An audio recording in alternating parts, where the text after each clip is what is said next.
everybody, it's your girl Cheyenne and Jared, and this is the Coals of Fire. On our channel we do reaction videos with a biblical twist. In today's video we are actually reacting to what type of robot is it, honey? it's called Neo. It's a AI chore bot. Basically, it's a home bot that you can have do chores around your house, and it's the first ever humanoid robot. Yep, and so we are actually going to be reacting to a video that has a short clip that talks about this new robot that's on the market. Just announced housekeeping robot Neo. That's right, decades of research and development have gone into creating some of the most sophisticated machines for one main purpose: to pick up your underpants. The Neo, which visually and figuratively seems like the offspring of a Roomba and a Google Nest Hub, can do multiple housekeeping jobs like the vacuuming, loading and unloading the dishwasher, and answering the door.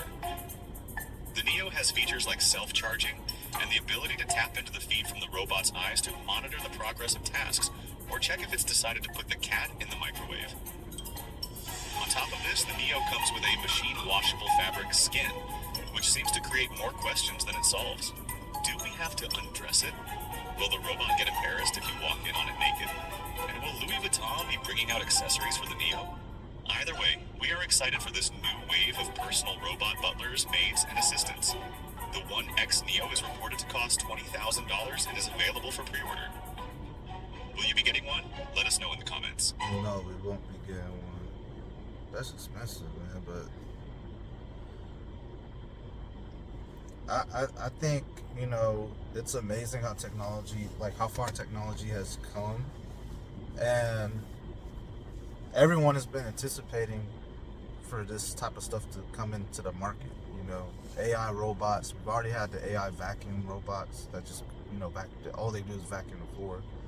So I'm not really surprised, because I had a feeling this was gonna definitely come about sometime soon in our lifetime. So it's just pretty cool to look at it. But for the price, I mean, if it works well, I can see how people would purchase it and just use it, because some people might be too busy, or it helps them be more productive to put their time in other things, you know. So I don't know. I mean, I wouldn't mind it as long as it's trusted and proven and there's nothing wrong with it. What do you think?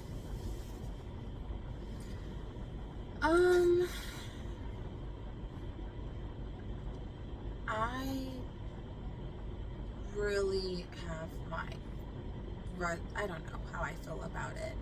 Like, I don't mind the thought of having something that can help you around the house, but I think that we are getting to the fine line between having things that can help us versus having things that can think for us. And I feel like if you're just having like a robot to go and help you do physical tasks and duties so it could free up your time to do other things, or like spending more time with your family, that's fine. But when you have robots to do literally everything for you, and this is another problem that I have with AI, is like, I don't want us to get to the point where we can't think for ourselves, right? Like, for instance, when I was in school for my doctorate, I used something called Perla a lot, and it's like something that can help you edit like APA papers, which is very helpful because it helps you get like the whole APA format. And I think that it was amazing. But I'm not gonna lie, because I depended on Grammarly and Perla so much for like my editing tool, would I say that I'm as good at editing papers on my own as my own mother is? Not necessarily. So I think that there's a detriment to that, you know, where it's like, part of these things could be helpful in the sense of like, oh, you're having something do those like simple mundane tasks. But when you have something that you're using it literally to think for you, I think it could damage us as a people, where we're not able to think or do things oh, I don't know what I think. Let me go ask ChatGPT. You should know what you think. You should be able to um, have your own thoughts in your own mind, you know? Like, I love to write poetry. I've won poetry contests. And I think I'm a pretty amazing poet. I haven't made poetry in a good while. I think the last time I made a poem was the poem I made about trees. I don't even know if it's still on our YouTube channel, but I made a poem about trees in the Sabbath. But you can literally ask ChatGPT to make a poem for you about anything in the world. If you said, I want to make a poem about boogers, right? Within 3 seconds, it would generate this poem that rhymes perfectly, that would take me as a poet, you know, a good amount of time to do, you know. And so that's what I'm getting at. Are we losing the art of the authenticity and beauty of just simply having a creative mind to these bots and these robots? Are we going to get to the point where we as people lose the beauty to think and to create and to make new ideas and to invent, because we're so crippled by this thing doing everything for us? So when it comes to raising my own children, want to make a very fine line between that. I don't want my children to have a lot of screen time. It's one thing if they're watching like Miss Rachel or something, or Baby Einstein, you know, for a couple of hours. But I want them to learn new languages on their own. I want them to go out and play and discover, and I want them to you know, play musical instruments and play with blocks and things like that. I don't want them to ever get to the point where they're just sitting in front of a TV and playing on this controller all day. Like, I don't want that to be my child's life. But I feel like that's where we're going as a society, and I don't think that that's healthy. Right. Yeah, I think it is something to be careful about, because you don't want your whole life to be technologically based or driven, because at the end of the day, I believe we as human beings need to build our own skills, you know, just in case, to fall back on, just in case something happens, because we can't just completely rely on technology. You know, even me, I like to use ChatGPT for certain things. Sometimes I use it for sometimes biblical study, just to like quickly find things. But then at the same time, I've noticed that not everything that it says is correct. You know, will that change in the future? Maybe, maybe not. Depending on who's behind the ChatGPT. It's not going to change it. It depends on that. You know, because I've had plenty of times where I've asked ChatGPT a question and it just basically spits out the mainstream Christian ideals and doctrines out at me, and I'm just like, that's not true. It's not biblical. But at the same time, I know it has its place, but at the same time, I can see how useful it can be, and in that it can free up a lot of time for a family, you know, because sometimes chores can take a long time, and it's especially depending on the household that you have and how big it is. Right. So like vacuuming the floors, doing laundry, cleaning the bathroom, you know, that stuff can take up some time. Right. So that's why some people have a whole day dedicated for those type of chores, and so I think it can be very handy for especially people that are very busy, who lead busy lives, but also people that have families and they want, you know, to cut down on work time and increase quality time with family. So I think it's a good idea. It's just, I think people do have to be careful though, because, you know, we've watched the movies, y'all. We've watched, you know, Terminator, iRobot, many movies where there's a robot or AI back thing, and it just takes over the world and tries wanting to destroy the world or take over, and they become the masters and we become the servants and stuff like that. So we just have to kind of be aware of that. I can see next time the next thing that's gonna come out is a robot that's it's a babysitter robot.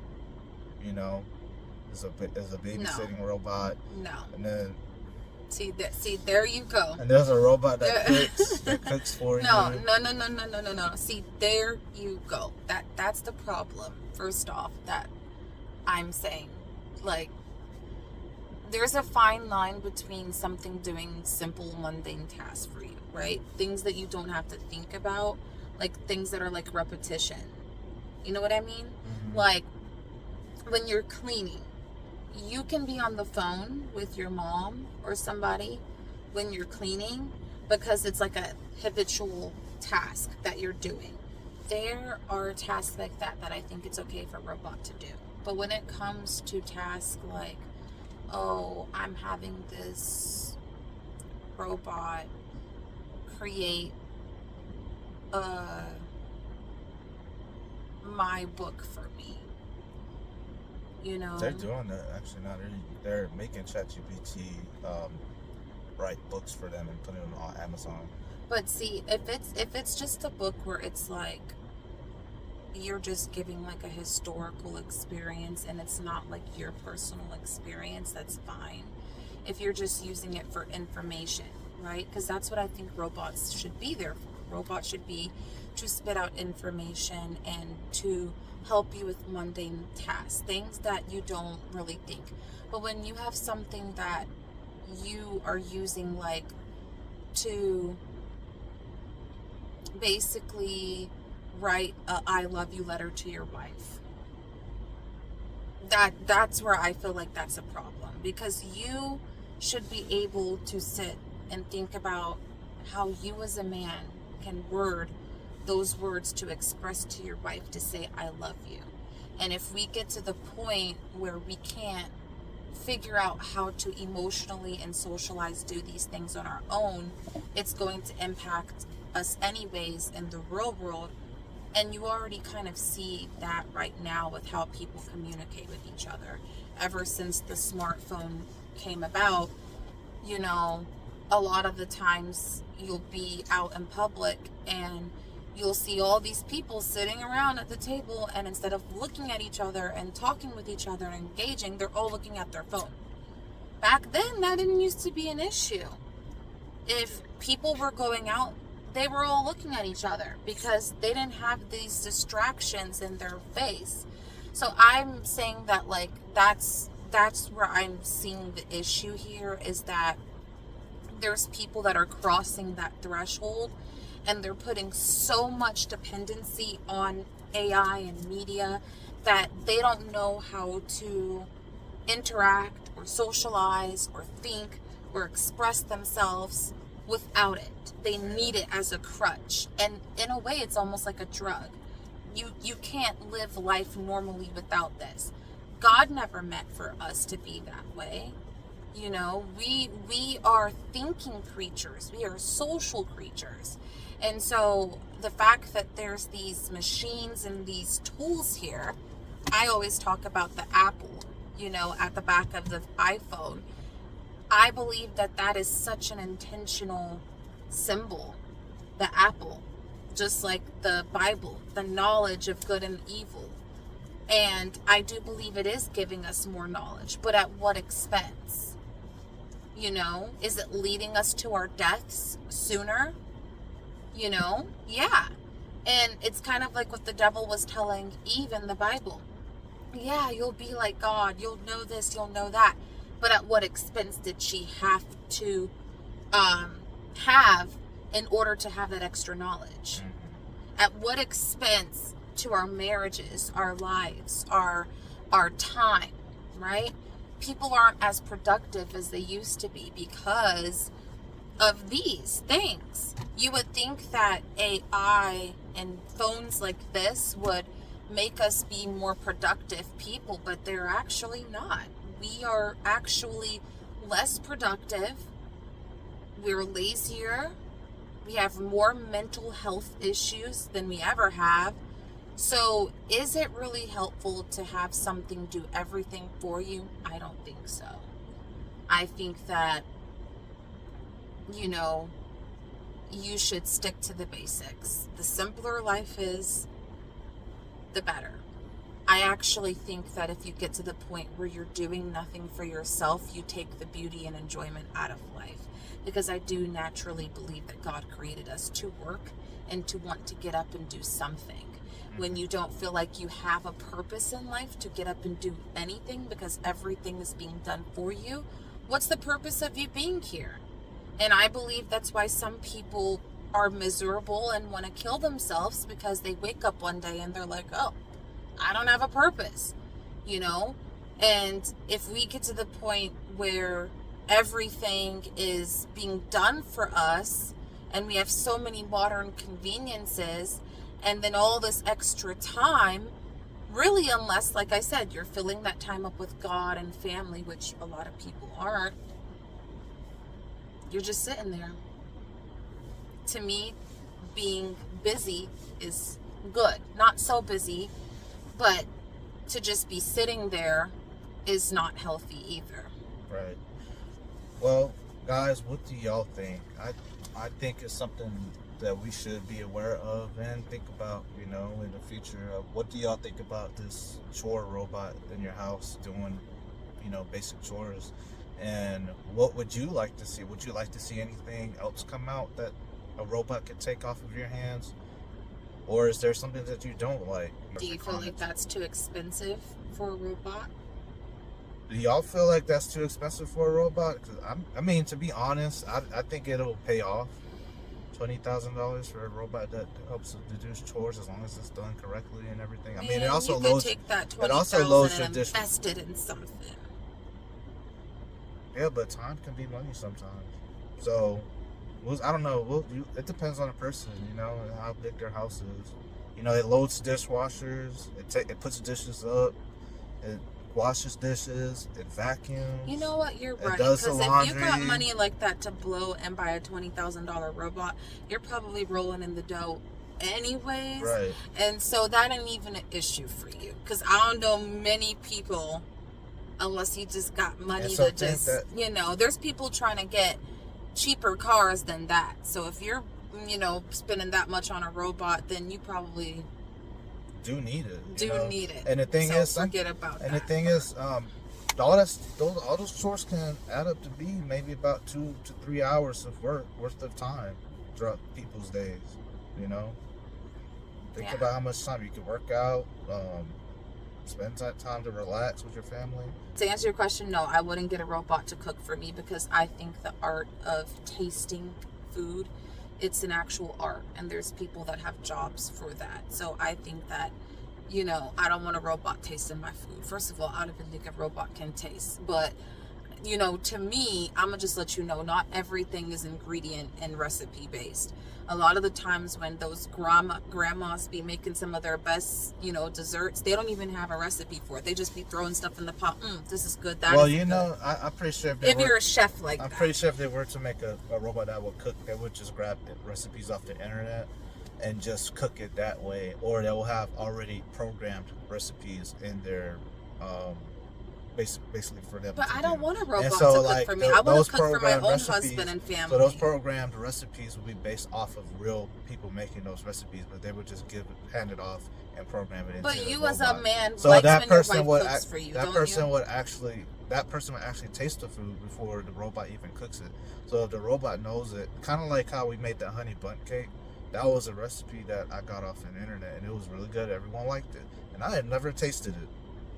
So it's the same thing with the robot. A robot can go on the internet and be like, "Oh, like this honey bundt cake got good reviews. Okay, let's." Do you think cooking is a skill though? It can be if you're making. Okay, so that I don't want. I don't It can want. definitely be a skill. I don't want a especially robot if it's taking something away that my you're making your skill own as a recipe. wife. I don't want a robot taking away my skill as a wife to be able to cook for my family. Okay, that's my job. That's what I like to do. I think it's awesome to be able to create something and it tastes delicious. Okay, I don't want to become so dependent on a robot to do that. That's all I'm saying. I think men like the idea of their wives cooking good for them. I don't need no robot wife. I think men don't really care. What is this, Megan? I think men don't care as long as they have food there. me wrong. A lot of men love when their women cook good, though. Yeah, but if the robot can cook the same way as the woman, or just as good as the wife can cook, then it doesn't make a difference. But doesn't it mean something to you when your wife goes in the kitchen and makes something out of love? Doesn't that mean something to you?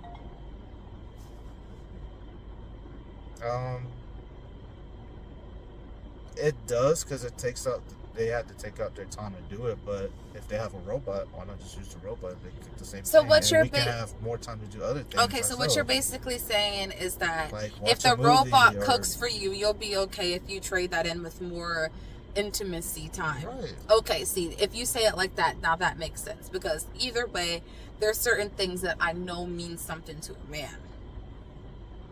So Men are very simple. I'll just tell you that. So they want good food, they want good, whatever, what I'm talking about. And they want their wives to respect them. Right. But anyways, y'all, just tell us what you think. Like, comment, and subscribe, and we'll catch you on another episode of Close the Fire. Thank y'all. Have a good weekend.